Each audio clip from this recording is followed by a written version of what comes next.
Enjura y'ihunga ijikande maziro bwire buke etandikire shamwenda z'umwebazyo nukwe kusiga yahirikagamwe ahamaju g'abantu ebikondo by'amashanyarazi ekanisa hamwe n'ebihingwa baturiya umushanke ya mwenda enjura yatandike rinketine mani kunga yagumane yongeza so twaturiya umuyaga gwijana mani gutahire kanisa ukambura hamabati kunga kazura kizana n'ebizibu byingi amazu gakamukana mugareba amashanyarazi no garebe waya zona zacweke bikondo byagwa bamwe abaye bari mu kanisa eji etwirwa umuyaga bazirengwa abantu babire bari mu nda umukanisa nuko kureba amabati n'garuga aha mutwege kanisa yabo twaturya cyaci twaturya mu cyaci twatwinema abantu inabagora abo twatwinema ababizire kwehandikisa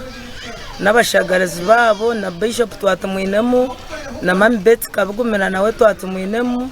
kandi twatwinaho n'abana bishomero so njora kiyatandaka kugwa abana bishomero twabatasiyo mu cyaci twabihe mu class yabo twabatasiyo mu cyaci arona project y'ishomero ry'abana bato arohe bitukora byingi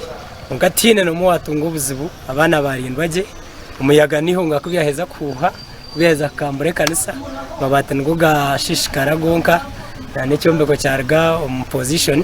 konka buri umwe na yabaroho harimo n'abantu mu ndo mu cyaci baguma bari safe so nsimara hanga tumugaruze kitinisa abo security yatutaho nabo amabategarega kambuka konkito abantu twaguma turi abahurira abatura abashyikirwe hicikirize iki nibashaba government kwije kabayamba ahabo kuba n'amaju gabagamwe gabire gasengerwe mu banka aziri shamwenda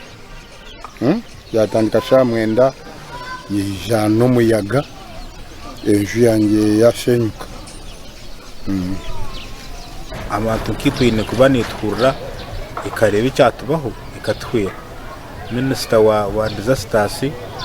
webigwereza aiza tuyambera arebe icyabaho batwire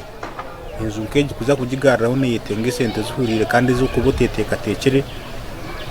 ibyo nuri yabera umu ebigambo nkebyo icereka ngo yabera umuyibanza bwenu ateki government niye kucitahamu ikarengu yatereza umuntu yafuna okutebeka no mutemagwe nga kitari ekyo bite bibyona no bibireho hine muntu wena ofire ninga ofunire obuhuta umunjureji amakuru agagasha kwa Gerard Himbsibwe.